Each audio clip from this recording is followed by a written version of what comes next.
মেট্ৰিকৰ কম্পাৰ্টমেণ্টেল পৰীক্ষা 2025 অহা কাইলৈ আছে বিজ্ঞানৰ পৰীক্ষা তো বিজ্ঞানৰ পৰীক্ষা তোমালোক কোনখন কোৱেশ্যন পেপাৰ আহিব এইটো ভিডিঅ' মাধ্যমেৰে দেখাই দিম লগতে তোমালোকে উত্তৰখিনি কৰাই দিম তোমালোকে ভালদৰে চাই ল'বা থিয়ৰি প্লাছ এমচিকিউ দুইটা পাই যাবা নতুনকৈ চেনেলটো ছাবস্ক্ৰাইব কৰি ভিডিঅ'টো এটা লাইক কৰি দিবা আৰু নিজৰ বন্ধু বান্ধৱী সকলোকে শ্বেয়াৰ কৰা যাতে সকলোৱে ভাল মাৰ্কছ লৈ বিজ্ঞানত উত্তীৰ্ণ হয় আৰু আমাৰ হোৱাটছআপ চেনেল জইন হ'বা ডেছক্ৰিপশ্যনতে লিংক আছে তো এতিয়া ব'লা আমি কুৱেশ্যনকেইটা আলোচনা কৰিছোঁ মৰমৰ ষ্টুডেণ্টসকল তোমালোকৰ মাজলৈ প্ৰথমটো কুৱেশ্যন আহিলে অতিকৈ গুৰুত্বপূৰ্ণ পৰীক্ষাত তোমালোকৰ এইটো অহা কাইলৈ আহিব তো কুৱেশ্যনটো আছে যে তলৰ বিক্ৰিয়াবিলাকৰ ৰাসায়নিক সমীকৰণ লিখা তোমালোকে ভালদৰে গোটেই কুৱেশ্যনটা চাই ল'বা আৰু নিজৰ বহীখনত লিখি লোৱা আৰু এতিয়াই মনত ৰাখি যোৱা তোমালোকে ঠিক আছে তলৰ বিক্ৰিয়াবিলাকৰ ৰাসায়নিক সমীকৰণ লিখা 1 2 আছে অৰ্থাৎ তোমালোকৰ পৰীক্ষাত আহিলে 2 নম্বৰ আহিব মানে ইয়াত দুটা কুৱেশ্যন এটেচ কৰি দিয়া হৈছে দুইটাই তোমালোকে উত্তৰটো কৰিব লাগিব ঠিক আছে তো উত্তৰটো মই ডাইৰেক্ট তোমালোকক কৈছোঁ যে উত্তৰটো আছে 1 নম্বৰটো তোমালোকে উত্তৰটো লিখিবা লোহিত তপ্ত আইৰণৰ ওপৰেদি জলীয় বাষ্প যাবলৈ দিলে ফেৰিক অক্সাইড প্ৰস্তুত হয় আৰু H2 গেছ উৎপন্ন হয় সমীকৰণটো হৈছে 3Fe এইটো সমতুল কৰি দিয়া হৈছে প্লাছ 4H2O তাৰপিছত কাৰ্চিন নিবা Fe3O4 প্লাছ 4H2O গেছ ঠিক আছে তো তোমালোকে প্ৰথমটো কুৱেশ্যনৰ উত্তৰটো পাই গ'লা স্ক্ৰীনত দেখিছা তোমালোকে ভালদৰে লিখি লোৱা আৰু যদি থাকি যায় তোমালোকে ভিডিঅ'টো ৰখাই গোটেইকেইটা কুৱেশ্যন কিন্তু লিখি ল'বা ঠিক আছে মানে মই কম সময়ত গোটেইখিনি কুৱেশ্যন চেষ্টা কৰিছোঁ তোমালোকে শেষ কৰিবৰ কাৰণে তোমালোকে যাতে কম সময়ত গোটেইখিনি কুৱেশ্যন এনচাৰ শেষ কৰি দিয়া মানে মই এনেই দীঘলকৈ ভিডিঅ'টো বনাই থাকি লাভ নাই তোমালোকে ডাইৰেক্ট কুৱেশ্যনখিনি উত্তৰখিনি লিখি লোৱা এতিয়া বুজি লিখিবলৈ সময় নাই 2 নম্বৰ কুৱেশ্যনটো আহিলে কেলছিয়াম পানীৰ লগত বিক্ৰিয়া কৰি কেলছিয়াম হাইড্ৰক্সাইড আৰু হাইড্ৰজেন গেছ প্ৰস্তুত কৰে সমীকৰণটো লিখিবা Ca + 2H2O CaOH2 + H2 ঠিক আছে তো তোমালোকে এইটো 2 নম্বৰ কুৱেশ্যনটোৰ উত্তৰটো পাই গ'লা তোমালোকে ভালদৰে গোটেইকেইটা কুৱেশ্যন লিখি লোৱা আকৌ তোমালোকে লিখিবা যে আকৌ পটাছিয়াম পানীৰ লগত বিক্ৰিয়া কৰি পটাছিয়াম হাইড্ৰক্সাইড আৰু হাইড্ৰজেন গেছ প্ৰস্তুত কৰে সমীকৰণটো হৈছে K + 2H2O 2KOH + H2 ঠিক আছে তো প্ৰথমতে মই তোমালোকক এনেকুৱা থিয়ৰি কুৱেশ্যন কেইটা দি লৈছোঁ তাৰপিছত তোমালোকক মই এমচিকিউ কেইটা কৰাই দিম তোমালোকে চিন্তা কৰিব নালাগে এমচিকিউ পাই যাবা এইটো ভিডিঅ'ত তোমালোকে থিয়ৰিও পাই যাবা কুৱেশ্যন নম্বৰ আহিলে নেক্সট লঘু হাইড্ৰক্লৰিক এচিডত HCl এটা সক্ৰিয় ধাতু দিলে যি গেছ উৎপন্ন হয় আইৰণে লঘু H2SO4 ৰ লগত কৰা বিক্ৰিয়াটোৰ সমীকৰণ লিখা তো কুৱেশ্যনটো চাবা কুৱেশ্যনটো কৈছে যে লঘু হাইড্ৰক্লৰিক এচিডত HCl বুলি কোৱা হয় এটা সক্ৰিয় ধাতু দিলে কি গেছ উৎপন্ন হয় বুলি ইয়াত কৈছে আৰু কৈছে যে আইৰণে লঘু H2SO4 ৰ লগত কৰা বিক্ৰিয়াটোৰ সমীকৰণ লিখা তো তোমালোকে উত্তৰটো লিখিবা যে যেতিয়া এটা সক্ৰিয় ধাতু লঘু হাইড্ৰক্লৰিক এচিডৰ লগত বিক্ৰিয়া কৰে তেতিয়া হাইড্ৰজেন গেছ উৎপন্ন কৰে তাৰ পাছতে তোমালোকে লিখিবা যে আইৰণ আৰু পনীয়া সালফিউৰিক এচিডৰ বিক্ৰিয়াৰ ফলত ফেৰাছ সালফেট লৱণ আৰু হাইড্ৰজেন গেছ উৎপন্ন হয় Fe + H2SO4 তাৰপিছতে লিবা FeSO4 + H2 তো সমীকৰণটো পাই গ'লা তোমালোকে আৰু ব্যাখ্যাটো তোমালোকে পাই গ'লা ভালদৰে গোটেই পেৰাগ্ৰাফটো তোমালোকে লিখি ল'বা ঠিক আছে আৰু এতিয়াই পাৰিলে মনত ৰাখি যাবা কুৱেশ্যন নম্বৰ নেক্সট আহিলে সাইক্লোহেক্সনৰ আণৱিক সংকেত লিখা আৰু ইয়াৰ গঠন লিখা তো মৰমৰ ষ্টুডেণ্টসকল সাইক্লোহেক্সনৰ তোমালোকে আণৱিক সংকেতটো লিখিব লাগিব লগতে গঠনটো লিখিব লাগিব যদি তোমালোকে এইটো থিয়ৰিত আহে 2 নম্বৰ আহিব আৰু যদি তোমালোকে এমচিকিউ আহে তেতিয়া তোমালোকে এইটো কুৱেশ্যনৰ 1 নম্বৰ আহিব তো উত্তৰটো হৈছে C2H12 তো তোমালোকে এনেধৰণে সংকেতটো লিখিবা মানে গঠনটো যিটো তাৰ গঠনটো এনেধৰণে তোমালোকে নিজৰ বহীত লিখি লোৱা পৰীক্ষাত তোমালোক কিন্তু এইকেইটা কুৱেশ্যন আহিব পাছৰ কুৱেশ্যনটো আহিলে পেণ্টেনাৰ বাবে কেইটা গঠন সমযোগী আঁকিব পাৰি তো উত্তৰটো হৈছে পেণ্টেনাৰ 3টা সমযোগীৰ সংকেত গঠন হয় মানে তোমালোকে পেণ্টেনৰ যিটো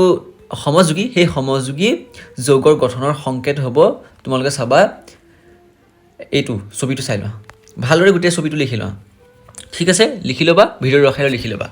পাছৰ কুৱেশ্যনটো আহিলে 32 চেণ্টিমিটাৰ ভাঁজ ব্যাসাৰ্ধৰ উত্তল দাপোন এখনৰ ফকাছ দৈৰ্ঘ্য নিৰ্ণয় কৰা আৰু এইটো কুৱেশ্যন খুবেই গুৰুত্বপূৰ্ণ পৰীক্ষাত তোমালোকৰ এইটো কুৱেশ্যন আহিব যে 32 চেণ্টিমিটাৰ ভাঁজ ব্যাসাৰ্ধৰ উত্তল দাপোন এখনৰ ফকাছ দৈৰ্ঘ্য নিৰ্ণয় কৰা তো উত্তৰটো হৈছে ইয়াত ভাঁজ ব্যাসাৰ্ধ R = 32 চেণ্টিমিটাৰ এতেকে 2F = R ঠিক আছে 2F = R আমি এইটো পাই আহিছোঁ তাৰপিছত ডি চিম্বলাইজ দিবা Fe = R/2 = 32/2 = 16 চেণ্টিমিটাৰ অৰ্থাৎ আমি আৰৰ মানটো ইয়াত যিহেতু পাইছিলোঁ আৰৰ মানটো আমি 32 চেণ্টিমিটাৰ বহাই দিম তাৰপিছতে 16 চেণ্টিমিটাৰ আমি উত্তৰটো পাই যাম 2 × 32 নহয় জানো এতেকে নিৰ্ণয় ভাঁজ ব্যাসাৰ্ধ হ'ব R = 16 চেণ্টিমিটাৰ তো ভাঁজ ব্যাসাৰ্ধ আমি পালোঁ যে 16 চেণ্টিমিটাৰ কুৱেশ্যন নম্বৰ নেক্সট আহিলে অৱতল দাপোন এখনে ইয়াৰ সন্মুখত 10 চেণ্টিমিটাৰ দূৰত্বত ৰখা বস্তু এটা 3 গুণে বিবৰ্ধিত সৎ প্ৰতিবিম্ব গঠন কৰে প্ৰতিবিম্বটোৰ অৱস্থান কি তো এই প্ৰতিবিম্বটোৰ আমি অৱস্থানটো উলিয়াব লাগিব তো উত্তৰটো হৈছে বস্তুৰ দূৰত্ব এইটো কুৱেশ্যন কিন্তু খুবেই গুৰুত্বপূৰ্ণ অংক কুৱেশ্যন তোমালোকে ভালদৰে এটা কুৱেশ্যন লিখি ল'বা বস্তুৰ দূৰত্ব U = -10 চেণ্টিমিটাৰ অৱতল দপোনৰ ক্ষেত্ৰত অৰ্থাৎ আমি অৱতল দাপোনৰ ক্ষেত্ৰত উলিয়াব লাগিব বিবৰ্ধন m = -3 এটাকে m = -v/u মানে দিছ ইমপ্লাইজ v = mu হ'ব তাৰ পাছতে আমি দিছ ইমপ্লাইজ দিম মাইনাছ বুলি দিম মাইনাছ হোল ইনটু দিব লাগিব মাইনাছ হোল ইনটু -3 -10 = -30 আমি পাই যাম এটো অংকটো কৰি দিয়াৰ পাছত এটাকে প্ৰতিবিম্ব অৱতল দাপোনৰ সন্মুখৰ ফালে 30 সেমি দূৰত্বত অৱস্থিত হ'ব তো আমি উত্তৰটো পাই গলো ভালদৰে গোটেই উত্তৰটো তোমালোকে লিখি ল'বা ঠিক আছে নেক্সট কোৱেশ্চনটোলৈ মই আগবাঢ়িছো তো নেক্সট কোৱেশ্চনটো আছে যে বহুকোষী জীৱৰ ক্ষেত্ৰত পৰিবহন তন্ত্ৰৰ আৱশ্যকতা কিয় হয় তো কোৱেশ্চনটোত কৈছে যে বহুকোষী জীৱৰ ক্ষেত্ৰত পৰিবহন তন্ত্ৰৰ আৱশ্যকতা কিয় হয় তো তোমালোকে উত্তৰটো লিখিব লাগিব যে সকলো জীৱকে জীয়াই থাকিবলৈ খাদ্য আৰু অক্সিজেনৰ প্ৰয়োজন হয় মানে আমি সকলো জীৱ-জন্তুকে আমি জীয়াই থাকিবলৈ দৈনন্দিন জীৱনত আমাক কি প্ৰয়োজন হয় অক্সিজেনৰ প্ৰয়োজন হয় তো সকলোৱে জানা আৰু খাদ্যৰ প্ৰয়োজন হয় কিন্তু বহুকোষী জীৱৰ শৰীৰৰ কিছুমান নিৰ্দিষ্ট অংশতহে খাদ্য আৰু অক্সিজেন গ্ৰহণ কৰা হয় আনহাতে ইহঁতৰ শৰীৰৰ প্ৰতিটো অংশকে দৰকাৰ হয় সেয়েহে খাদ্য আৰু অক্সিজেন জীৱৰ শৰীৰৰ এঠাইৰ পৰা আন ঠাইলৈ কঢ়িয়াই নিবৰ বাবে এক নিৰ্দিষ্ট পৰিবহন তন্ত্ৰৰ প্ৰয়োজন হয় তো এই পেৰাগ্ৰাফটো তোমালোকে ভালদৰে লিখিলা পৰীক্ষাৰ এইটো 3 নম্বৰ কোৱেশ্চন আহিব তো তোমালোকে গোটেই 3 নম্বৰ পাই যাবা ঠিক আছে ভালদৰে তোমালোকে পাছ কৰি যাবা ভাল মাৰ্কছ লৈ উত্তীৰ্ণ হ'বা এতিয়া আহিছে আমি এমসিকিউ দুটামান যিটা কমন পৰিব ডাইৰেক্ট তোমালোকৰ পৰীক্ষাত তো প্ৰথমটো এমসিকিউ হৈছে জীৱৰ শৰীৰত এঠাইৰ পৰা আন ঠাইলৈ অক্সিজেন আৰু খাদ্য দ্ৰব্য স্থানান্তৰণ কৰা প্ৰক্ৰিয়াটো হৈছে ABCD অপশন আছে ছখন পৰিবহন পৰিস্পুষ্টি আৰু ডি ৰেচন আছে তো শুদ্ধটো কোনটো হ'ব তো শুদ্ধটো হৈছে অপশন বি পৰিবহনটো ইয়াৰ শুদ্ধ উত্তৰ নেক্সট এমসিকিউ আমি কৈছো জীৱৰ শৰীৰৰ পৰা হানিকাৰক বৰ্জনীয় পদাৰ্থ আঁতৰ কৰা প্ৰক্ৰিয়াটো হৈছে প্ৰথমতে আছে পৰিস্পুষ্টি দ্বিতীয়তে আছে ছখন তৃতীয়তে আছে ৰেচন আৰু ডি নম্বৰতে আছে পৰিবহন তো কোনটো উত্তৰ শুদ্ধ হ'ব তো উত্তৰটো শুদ্ধ হ'ব option C is the correct answer ৰেচনটো ইয়াৰ শুদ্ধ উত্তৰ নেক্সট কোৱেশ্চনটো আহিলে যি প্ৰক্ৰিয়া দ্বাৰা স্বপোষী জীৱৰ কাৰ্বন আৰু শক্তিৰ প্ৰয়োজনীয়তা পূৰ্ণ কৰা হয় তাক কি বুলি কোৱা হয় সালোক সংশ্লেষণ বোলে বাষ্পমোচন বোলে স্থানান্তৰণ বোলে আৰু ফটোস্ফৰিলেশন বোলে তো কোনটো উত্তৰ শুদ্ধ হ'ব ABCD ভিতৰত তো শুদ্ধ উত্তৰ হৈছে option A is the correct answer সালোক সংশ্লেষণটো ইয়াৰ শুদ্ধ উত্তৰ ইয়াক কি বুলি কোৱা হয় সালোক সংশ্লেষণ বুলি কোৱা হয় নেক্সট এমসিকিউ চাবা তো নেক্সট এমসিকিউ আছে তলৰ কোনটো pH মানৰ পৰিসৰত আমাৰ দন্তক্ষৰৰ সূচনা হয় তো উত্তৰটো আছে 7.1 7.0 তকৈ কম 5.5 5.6 এনেকৈ আছে অপশন কিটা ABCD অপশন আছে তোমালোকৰ শুদ্ধ উত্তৰ হৈছে ডাইৰেক্ট অপশন 20 টা কাৰেক্ট আনসাৰ 5.5 তকৈ কমটো ইয়াৰ শুদ্ধ উত্তৰ নেক্সট কোৱেশ্চনটো আহিলে সাৰাত পাতৰ শুঙে বিন্ধিলে তলৰ কোনটো এচিড নিশ্চিত হয় অৰ্থাৎ সাৰাত পাত মানে হৈছে ইয়াত যেটো তোমালোকৰ এটো কি বুলি কয় বহুত জায়গাত বেলি নাম বুলি কোৱা হয় মই ইমান নাজানো বাৰু কিন্তু সাৰাত পাত মানে সোৱাত পাত বুলি কোৱা হয় ABCD অপশন আছে তো ABCD অপশন বিলা শুদ্ধ উত্তৰ হৈছে option D is the correct answer methanoic acid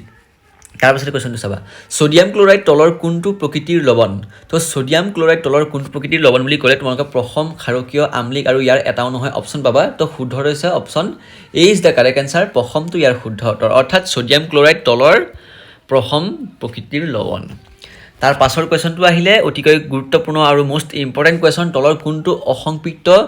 বলয়াকাৰ carbon যৌগ এ আছে সাইক্লোহেক্সেন বি আছে সাইক্লোবিউটেন সি আছে সাইক্লোপেন্টেন আৰু ডি আছে বেনজিন তো কাৰেক্ট আনসাৰটো হৈছে option D is the correct answer বেনজিনটো ইয়াৰ শুদ্ধ উত্তৰ তো বেনজিন হৈছে কি